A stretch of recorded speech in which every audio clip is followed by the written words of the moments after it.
আসসালামু আলাইকুম ওয়া রাহমাতুল্লাহি ওয়া বারাকাতুহু। আমি আবারও শুরু করছি। সম্মানিত দর্শক, আমি বারবার বিদ্যুৎ বিভ্রাটের কারণে এবং ইন্টারনেট সমস্যার কারণে বারবার আসতেছি, কিন্তু ইতিমধ্যে আপনারা সম্ভবত একটু কষ্ট পাচ্ছেন। আমি আন্তরিকভাবে দুঃখ প্রকাশ করছি। সম্মানিত দর্শক, আজ এমন একটা পবিত্র দিন।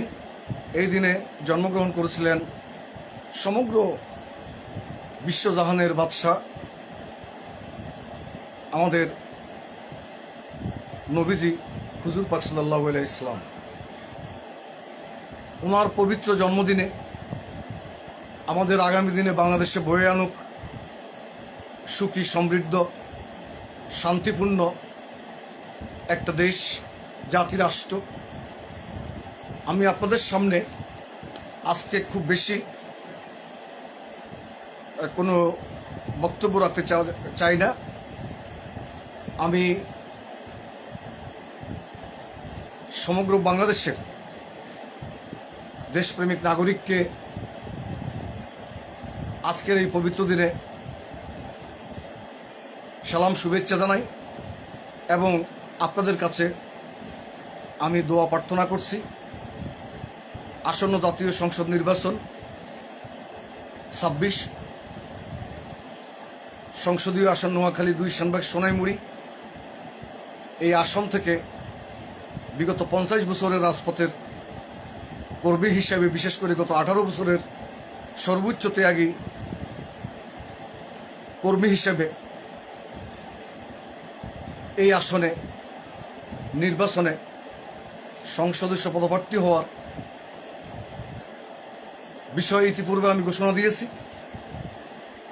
ইনশাল্লাহ আপনারা সেনবাগবাসী, আমি যেখানে যে মাটিতে বেড়ে উঠেছি, আপনাদের সন্তান হিসাবে আপনাদের সকলের দোয়া চাই, সমর্থন চাই।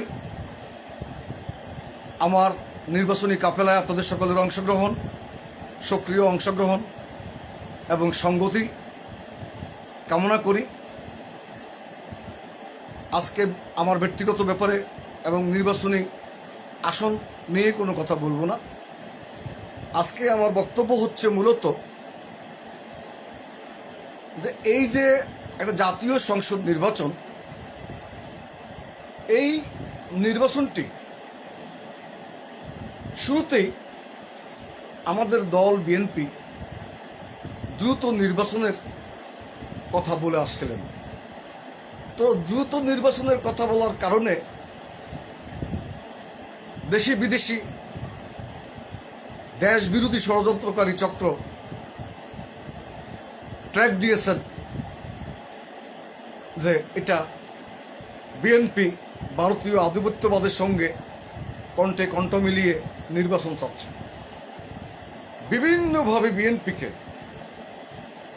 অপবাদ দেওয়া হয়েছে, বিএনপির বিরুদ্ধে অপবাদ ঘটনা তৈরি করা হয়েছে এবং বিএনপিকে জনগণ থেকে বিচ্ছিন্ন করার চেষ্টা হয়েছে।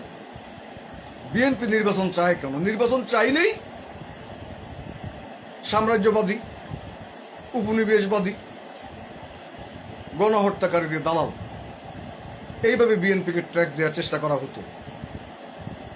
আজকের বাংলাদেশের অবস্থা কি? আজকের বাংলাদেশের অবস্থা, সমগ্র জনগণ নির্বাচনের জন্য মরিয়া হয়ে উঠেছে। আজকে আর কোনো দল, কোনো সুশীল সমাজ বা কাউকে নির্বাচনের বিরুদ্ধে কথা বলতে দেখা যায় না। তারপরেও ইনিয়ে বিনিয়ে কেউ কেউ এখনো নির্বাচনের বিরুদ্ধে কথা বলছেন।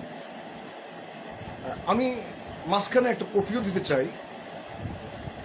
আমি আসলে কোনো সাংবাদিক নয়, আমি ইউটিউবার হিসেবে বক্তব্য রাখছি না। আমি বিগত 50 বছরের রাজপথের কর্মী হিসেবে এবং বিশেষ করে গত 18 বছরের বিভীষিকাময়, দুঃসহ, অত্যাচার, নির্যাতনের মধ্য দিয়ে বারবার রক্ত জড়িয়েছি, 18 বছরে 18 মাস বাসা থাকতে পারি নাই, জেল জুলুম হুলিয়ার মুখে বিগত 18 বছর পার করেছি। কেন? আমাদের দলের, আমাদের নেতা জনাব তারেক রহমানের একটাই বক্তব্য ছিল, একটাই প্রতিশ্রুতি ছিল, স্বাধীনতা রক্ষা করা, সার্বভৌমত্ব রক্ষা করা, গণতন্ত্রকে পুনরুদ্ধার করে গণতন্ত্রকে প্রাতিষ্ঠানিক ভিত্তির উপরে, প্রাতিষ্ঠানিক কাঠামোর উপরে দাঁড় করানো। তার জন্য চাই নির্বাচন, এর কোনো বিকল্প পথ নাই। যাক, অবশেষে নির্বাচন ঘোষণা করা হলো।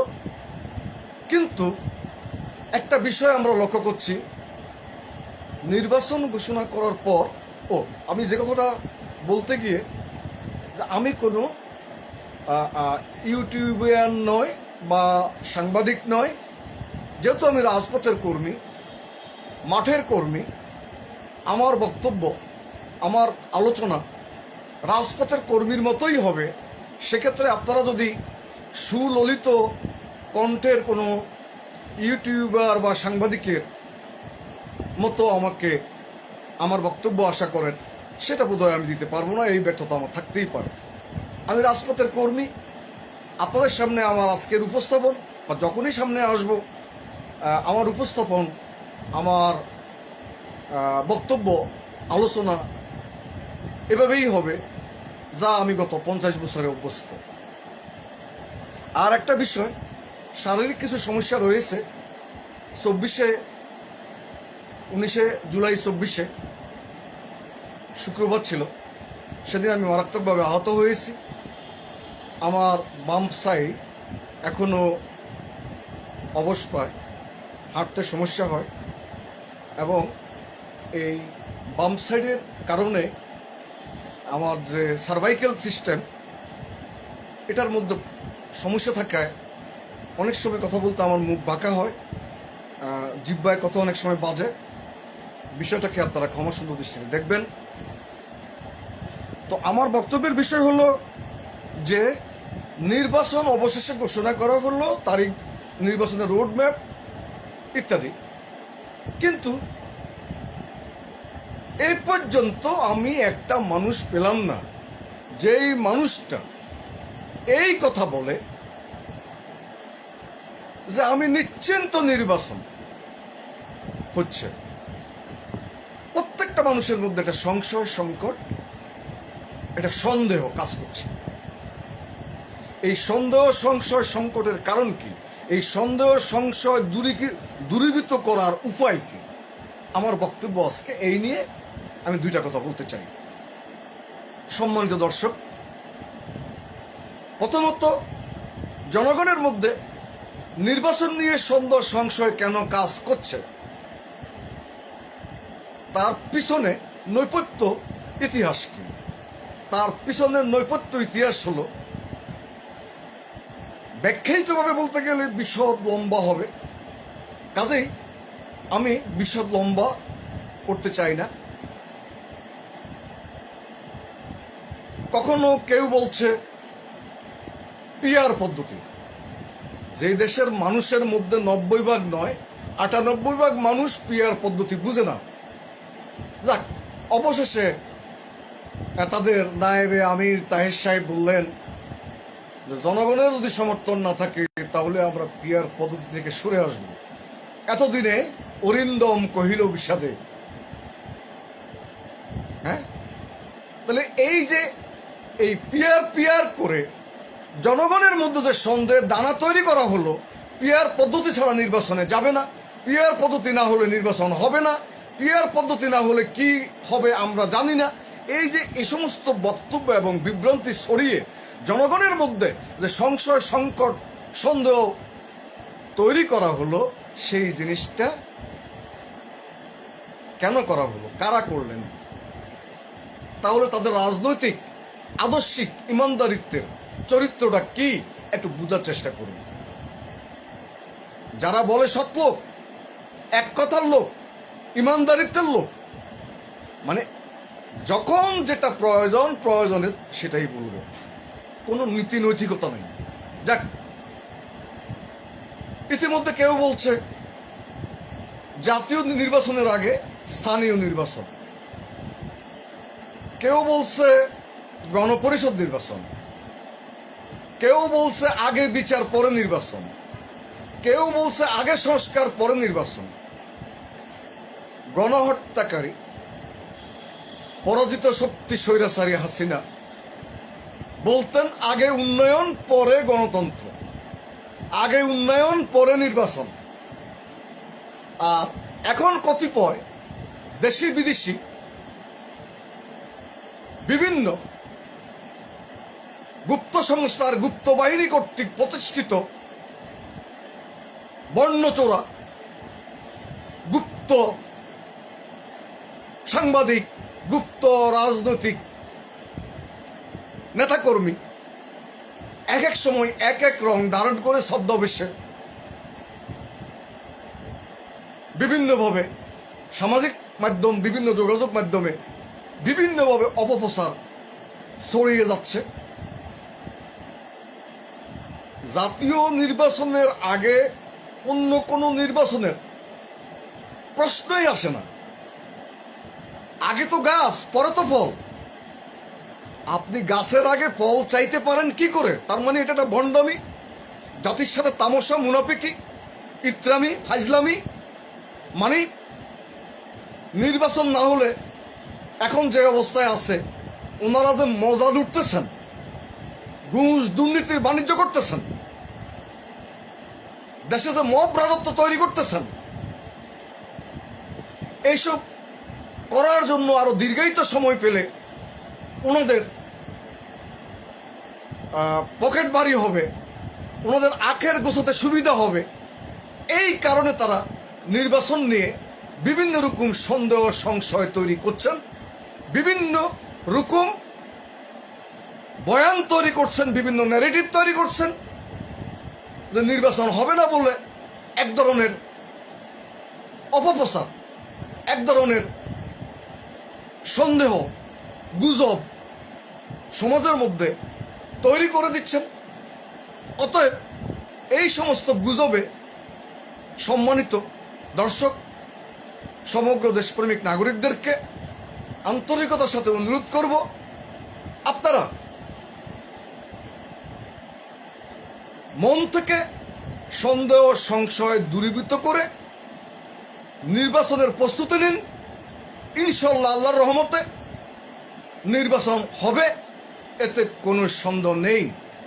তবে নির্বাচন বানচালের চেষ্টা যারা করছেন, বিভিন্ন অপব্যাখ্যা দিয়ে, বিভিন্ন অপঘটনা ঘটিয়ে, বিভিন্ন দুর্ঘটনা ঘটিয়ে, বিভিন্ন মব সৃষ্টি করে, তাদের বিরুদ্ধে সকলকে আমার নেতা বিএনপির ভারপ্রাপ্ত চেয়ারম্যান, আমাদের প্রিয় অভিভাবক জনাব তারেক রহমান জাতির উদ্দেশ্যে বারবার যে কথাগুলো বলছেন যে আপনারা বিভিন্ন বিভ্রান্তিমূলক কথা বলে, একে অপরকে ঘায়েল করার চেষ্টা করার কথা বলে, একে অপরের বিরুদ্ধে কথা বলে বিবাদ বিসম্বাদ সৃষ্টি করে আপনারা জনগণকে বিভ্রান্ত করবেন না, জাতীয় ঐক্য নষ্ট করবেন না। জনগণের ভেতরে গড়ে ওঠা জুলাই আগস্টের ঐক্যকে বানচাল করার চেষ্টা করবেন না। জুলাই আগস্টে গড়ে ওঠা দেশপ্রেমের যে স্পিরিট বাংলাদেশের জনগণের মধ্যে তৈরি হয়েছে, এই স্পিরিট থেকে জনগণকে দূরে সরিয়ে দিবেন না। জনগণ আপনাদের বক্তব্যে তাদের মূল স্পিরিট থেকে দূরে সরবে না। কাজেই জনাব তারেক রহমান জাতির উদ্দেশ্যে বারবার যে ঘোষণা দিয়েছেন যে আসুন আমরা যারা স্বৈরাচার বিরোধী, উপনিবেশবাদ বিরোধী আন্দোলন করেছি, সংগ্রাম করেছি, লড়াই করেছি, যুদ্ধ করেছি, রক্ত দিয়েছি, গাম জড়িয়েছি একসাথে রাজপথে, আসুন আমরা একসাথে মিলেমিশে ঐক্যবদ্ধভাবে জাতীয় ঐক্যকে মজবুত করে ইস্পাত কঠিন জাতীয় ঐক্য নিয়ে আমরা নির্বাচনে ঝাঁপিয়ে পড়ি। একটা উৎসব মুখর, সুষ্ঠু, সকলের জন্য গ্রহণযোগ্য, সকলের জন্য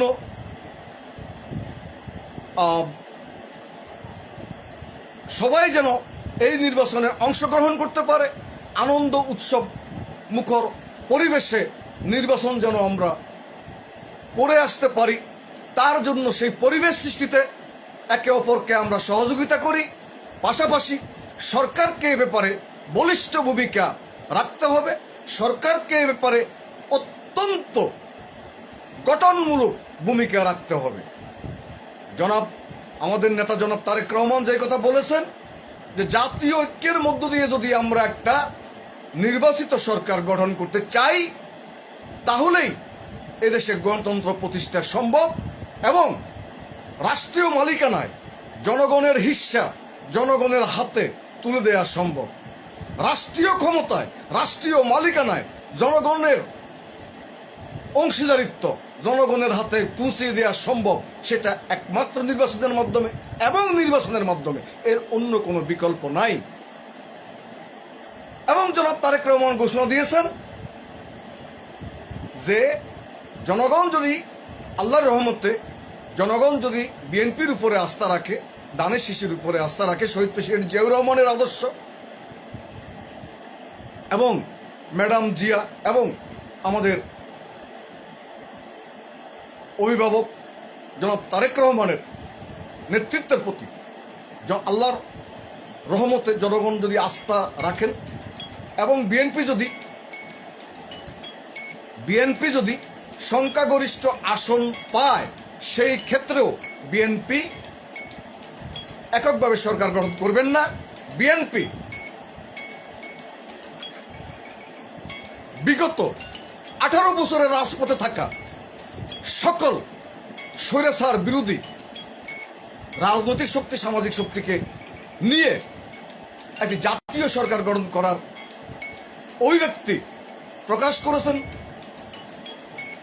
সেই প্রতিশ্রুতিকে আপনারা গ্রহণ করুন, সবাই আসুন, আমরা মিলেমিশে ঐক্যবদ্ধভাবে জনগণের কাছে একটা বিশ্বাসযোগ্য, সন্দেহমুক্ত নির্বাচনী আবহ তৈরি করি এবং একটা উৎসবমুখর নির্বাচনের আয়োজন করি।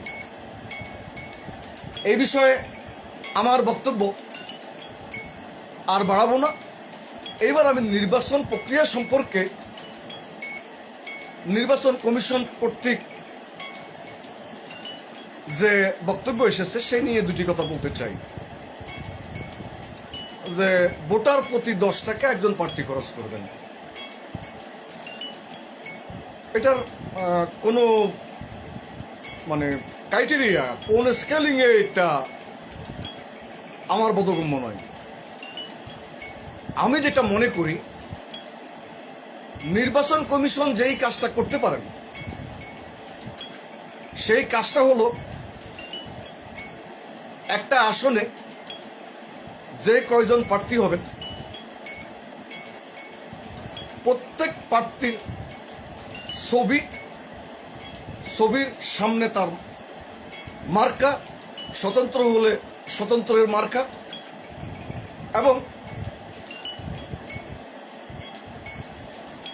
একটা পোস্টার, সেটা সরকারিভাবে নির্বাচন কমিশন করবেন। নির্বাচনে অবৈধ টাকার মালিকদের প্রবেশাধিকার যেন না করতে পারে, পার্লামেন্ট যেন ব্যবসায়ীদের ক্লাবে পরিণত না হয়, দুর্নীতি লুটেরা অবৈধ টাকার মালিকরা যেন কোন রকম বাধাগ্রস্ত না করতে পারে, জনগণকে বিভ্রান্ত করতে না পারে, তার জন্য প্রতিটি ইউনিয়নে একটা করে এবং পুরো কনস্টিটুয়েন্সি, পুরো নির্বাচনী আসন মিলিয়ে সর্বশেষ একটা সমাবেশ, একই মঞ্চ, সেই মঞ্চে সব কয়জন প্রার্থী বক্তব্য দেবেন। পৃথক পৃথক সমাবেশের যে কোটি কোটি টাকা খরচের যে বিষয়টা আসে, আপনার শোডাউন করার, মাইকিং করার, পোস্টারে পোস্টারে পুরো দেশকে এই বিষয়গুলো থেকে বেরিয়ে আসার জন্য, সৎ দুর্নীতিমুক্ত রাজনীতি শুরু করার জন্য, রাজনীতিকে দুর্নীতিমুক্ত করার জন্য, রাষ্ট্রকে দুর্নীতিমুক্ত করার জন্য। কারণ যে সমস্ত প্রার্থী 1 কোটি 2 কোটি 5 কোটি 10 কোটি টাকা নির্বাচনে খরচ করেন, পরবর্তী সময়ে তারা দেশের মানুষের উপর থেকে লুটপাট করে সেই টাকা 100 গুণ বেশি আদায় করে দেন। নির্বাচন করতে যদি টাকার সমস্যা না হয়, তাহলে সৎ লোকেরা এগিয়ে আসবে, সৎ প্রার্থী নির্বাচন করবে। আর যদি নির্বাচন করার জন্য কোটি কোটি টাকার, শত শত হুন্ডা, লাখ লাখ গুন্ডা, কোটি কোটি টাকা, প্রাডো গাড়ি ইত্যাদি এইসবের ব্যবস্থা থাকে, শোডাউনের ব্যবস্থা থাকে, আলাদা আলাদাভাবে আগের মতো, আগের যেসব প্রক্রিয়া, সেসব প্রক্রিয়ার মতো, তাহলে কোনো ভদ্রলোকের পক্ষে নির্বাচন করা সম্ভব নয়। যেমন ধরুন, আমি সারা জীবন রাজনীতি করেছি, প্রতিটি কর্মসূচিতে অংশগ্রহণ করেছি।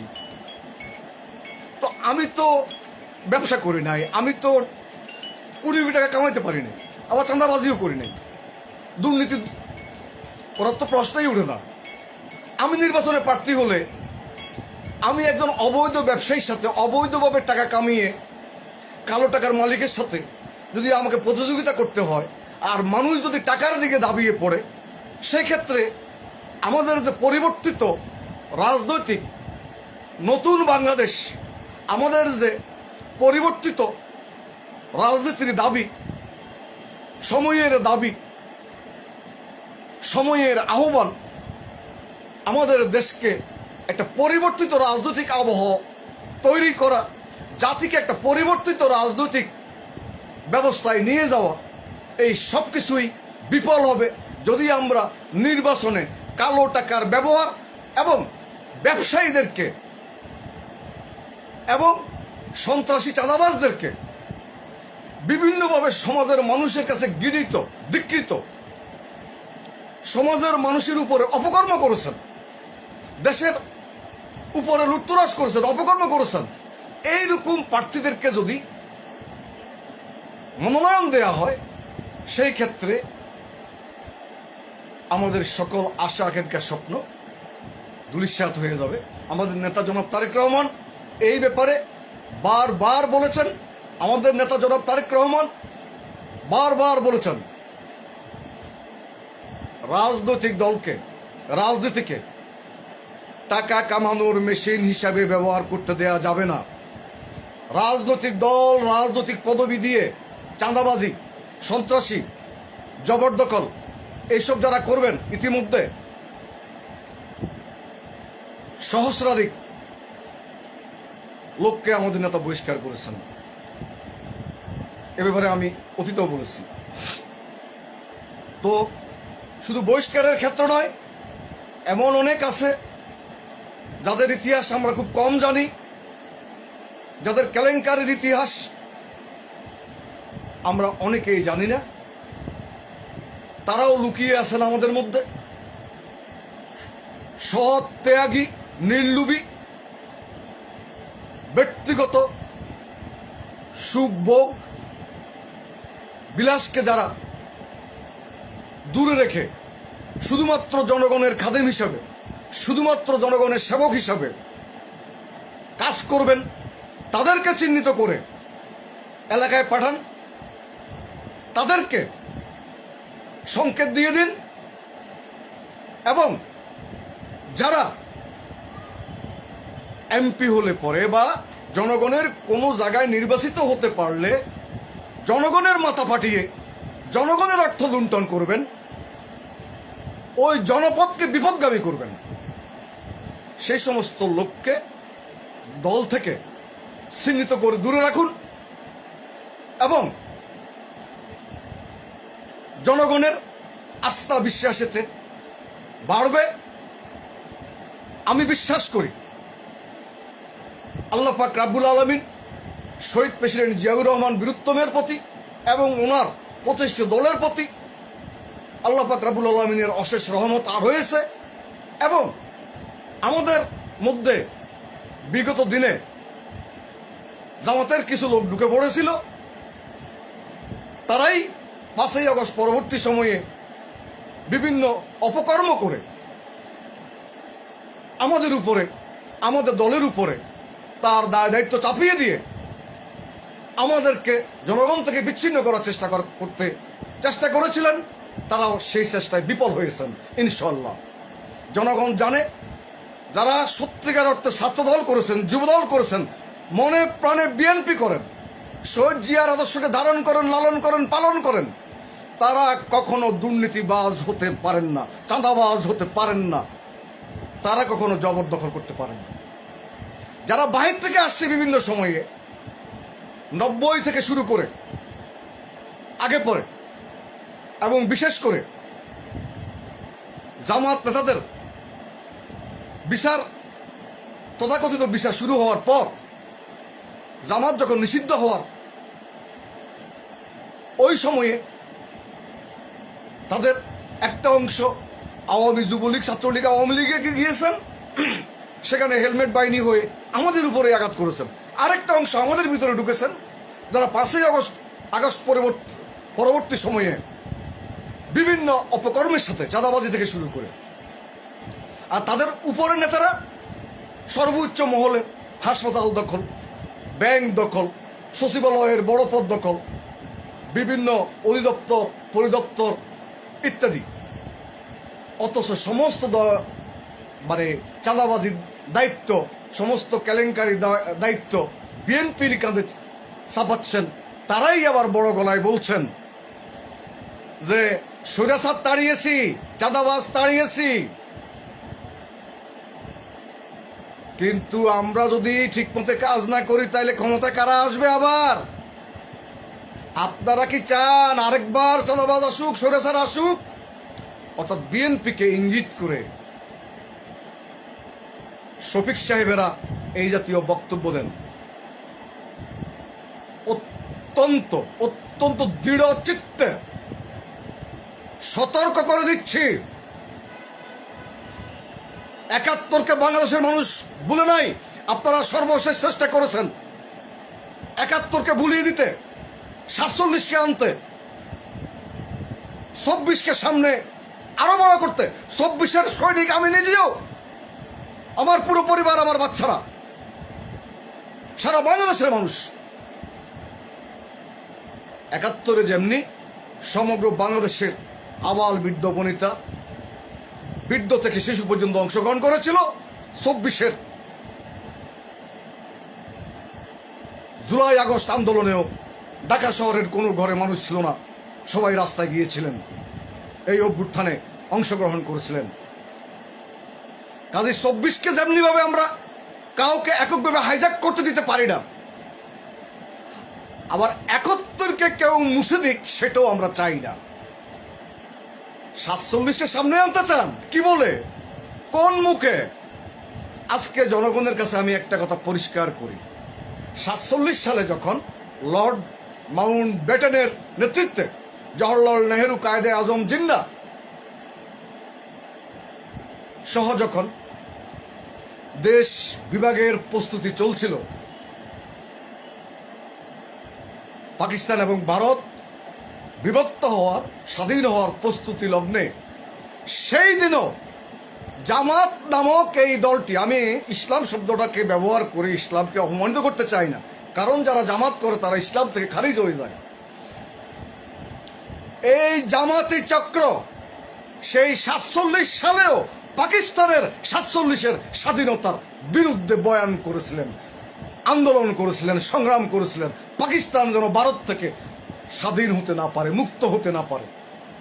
তার মানে কি 71-এর যারা রাজাকার, আলবদর শামস, 47-ও তারা একই চরিত্রের অধিকারী। অতএব তারা 71-কে ভুলিয়ে দিয়ে 47-এর সামনে আনবেন কোন গলায়, কোন মুখে, কোন চোখে? ইতিহাস থেকে শিক্ষা নিতে বলবো তাদেরকে। আর প্রিয় শ্রদ্ধাভাজন দর্শক এবং সম্মানিত দেশপ্রেমিক নাগরিক, আপনারা মনে রাখবেন ৭১-এ যারা বাংলাদেশের স্বাধীনতার বিরোধিতা করেছিলেন, বাংলাদেশের বিরুদ্ধে অবস্থান নিয়ে বাংলাদেশের মানুষের উপরে পৈশাচিক অত্যাচার করেছেন, একইভাবে ৪৭-এ পাকিস্তান স্বাধীনতার সময়ও এই জামাত একই কাজ করেছিলেন। অতএব তারা ৭১-এ তাদের অবস্থান যা, ৪৭-এ তাদের অবস্থান একই। অতএব তারা ৭১-কে মুছে ফেলে ৪৭-কে সামনে এনে ২৪-কে আয়না বানাবেন, ২৪-কে হাইজ্যাক করবেন। এই সুযোগটা কোথায়? ২৪-এর মূল মাস্টার মাইন্ড বিএনপির ভারপ্রাপ্ত চেয়ারম্যান জনাব তারেক রহমান যখন বৈষম্য আন্দোলন ছেড়ে চলে যাওয়ার পথে, তখন ছাত্রদলের অচেনা অবিখ্যাত ছাত্রদলের কিছু বলিষ্ঠ কর্মী তারেক রহমানের ঘোষণা পেয়ে, এক দফার ঘোষণা পেয়ে তারা আওয়াজ তুললেন এক দফা এক দাবি। আর সঙ্গে সঙ্গে সারা বাংলাদেশের মানুষ রাস্তায় নেমে গেল, পতিত স্বৈরাচারের পতন নিশ্চিত হলো। অতএব বিএনপির হাত থেকে ২৪-এর পুরো কৃতিত্বকে হাইজ্যাক করে নিয়ে যাবেন, এই সুযোগটা বোধহয় আপনাদের নেই। বাংলাদেশের মানুষ অত্যন্ত সচেতনভাবে প্রতিটি ঘটনা পুঙ্খানুপুঙ্খভাবে জানেন। আর একটা কথা বলতে চাই, কিছু প্রবাসী ইউটিউবার এবং ইতিমধ্যে বাংলাদেশে একটা ইউটিউবারকে দেখা যাচ্ছে, সে বলে কি, আমি তারেক রহমানের লোক, আমি বিএনপির লোক, আমি বাধ্য হচ্ছি আমার দলের বিরুদ্ধে কথা বলতে। ইনিয়ে বিনিয়ে সে বিএনপি পরিচয় দিয়ে, তার নাম বোধহয় মাসুম নাকি এরকম একটা ছেলে, এই ছেলে মানে সে ইমানদার, মানে এত ইমানদার এবং এত বড় মুসলমান, অথচ দেখেন ভণ্ডামি এবং মুনাফিকি কাকে বলে। যে তারেক রহমানের সাথে আমার কথা হতো, তারেক রহমানকে আমি পরামর্শ দিতাম, তারেক রহমান আমার থেকে পরামর্শ নিত, আমরা একসাথে বসতাম, আমি বিএনপির লোক, ম্যাডামের সাথে আমার এই সম্পর্ক, ম্যাডাম আমাকে এই বলেছেন। ঘুরিয়ে ফিরিয়ে বিএনপির বিরুদ্ধে যাবতীয় অপপ্রচার করে বিএনপিকে জনগণ থেকে বিচ্ছিন্ন করার চেষ্টা যে যেমনিভাবে পিনাকি করছেন, যেমনিভাবে আরো কয়েকজন করছেন, একইভাবে এই ছেলেটিও এই কাজটি শুরু করেছে। নিজকে বিএনপি পরিচয় দিয়ে জামাতের পারপাস সার্ভ করছে। তার চ্যানেলটি বয়কট করুন। বিএনপি এবং জাতীয়তাবাদের শহীদ প্রেসিডেন্ট জিয়াউর রহমানের আদর্শের এবং দেশপ্রেমে উদ্বুদ্ধ হওয়ার জন্য, দেশের প্রয়োজনে, স্বাধীনতার প্রয়োজনে, সার্বভৌমত্বের প্রয়োজনে, গণতন্ত্রের প্রয়োজনে এবং সত্যিকার অর্থে ইসলামিক ইমানদারিত্বের প্রয়োজনে দেশকে বাঁচানোর জন্য এইসব বন্ড, নোংরা, মিষ্টভাষী, গুপ্তচর, এইসব ইউটিউবার যারা, মিডিয়াতে যারা বিভিন্নভাবে আমাদের বিরুদ্ধে প্রোপাগান্ডায় লিপ্ত, বিএনপির নাম বলে, বিএনপি দলে সে আছেন, বিএনপি দল করেন, সে বিএনপি দলের নাম পরিচয় দিয়ে, বিএনপি দলের নেতাকর্মী পরিচয় দিয়ে বিএনপির বিরুদ্ধে জনগণের কাছে অধিকতর বিশ্বাসযোগ্য করে তোলার জন্য বিএনপির বিরুদ্ধে কথা বলে জামাতের পারপাস সার্ভ করতেছেন, শিবিরের পারপাস সার্ভ করতেছেন। আপনারা মনোযোগ দিয়ে শুনেছেন, দীর্ঘদিন পর্যন্ত এই কাজটি করে আসতেছেন। এদেরকে বয়কট করুন, অবশ্যই এদের চ্যানেল দেখা বন্ধ করুন, এদেরকে সাবস্ক্রাইব যারা করেছেন সেই সাবস্ক্রাইব অপশনে গিয়ে উইথড্র করুন, সদস্যপদ বাতিল করুন। দেখবেন এরা ভিউজের জন্য চতুর্মুখী কথা বলে, এরা ভিউজ ব্যবসায়ী এবং ইউটিউবের মাধ্যমে এরা অর্থ কামায়, কিন্তু জাতির জন্য তারা কত বড় ক্ষতির কাজ করতেছে তাদের মাথায় এটা নাই। একটা মৌলবাদী শক্তিকে, মৌলবাদ মৌলবাদী জঙ্গিবাদী, সেটা যদি হিন্দুত্ববাদী মৌলবাদ জঙ্গিবাদ হয় আমরা সমর্থন করি না। সেটা আমাদের ধর্মীয় কোনো মৌলবাদী সংগঠন হয় আমরা সমর্থন করি না। পৃথিবীর কোনো ধর্মীয় মৌলবাদ বা জঙ্গিবাদকে কোনো ধর্মের আমরা সমর্থন করি না, করব না। এবং সারা পৃথিবীর তাবৎ দুনিয়ার সকল সভ্য দেশপ্রেমিক নাগরিক, বিশ্বপ্রেমিক নাগরিক কেউ ধর্মীয় উন্মাদনাকে পছন্দ করেন না। এবং আমাদের ধর্মেও হুজুর পাক সাল্লাল্লাহু আলাইহি সাল্লাম নিষেধ করেছেন ধর্ম নিয়ে বাড়াবাড়ি না করতে। অতএব ধর্ম ব্যবসায়ীদের থেকে দূরে থাকুন, ধর্ম ব্যবসায়ীদেরকে রুখে দিন এবং বিভিন্ন পর্যায়ে আজকে দেশ বিরোধী ষড়যন্ত্রকে রুখে দিয়ে আসুন আমরা সবাই কাঁধে কাঁধ মিলিয়ে তারেক রহমানের জাতীয় ঐক্যের ডাকে সাড়া দিই। আমরা সবাই ইস্পাত কঠিন জাতীয় ঐক্য গড়ে তুলি এবং নির্বাচন হবে, জনগণকে সংশয়মুক্ত করি, সন্দেহমুক্ত করি এবং উৎসবমুখর নির্বাচনের পরিবেশ নিশ্চিতে সরকারের সাথে জনগণ একসাথে কাঁধে কাঁধ মিলিয়ে কাজ করার প্রত্যয় ব্যক্ত করে আমার বক্তব্য আজকের মতো শেষ করছি। আমাকে শোনার জন্য আপনাদের প্রতি কৃতজ্ঞতা প্রকাশ করছি। আসসালামু আলাইকুম ওয়া রাহমাতুল্লাহি ওয়া বারাকাতুহু। আমার জন্য দোয়া করবেন।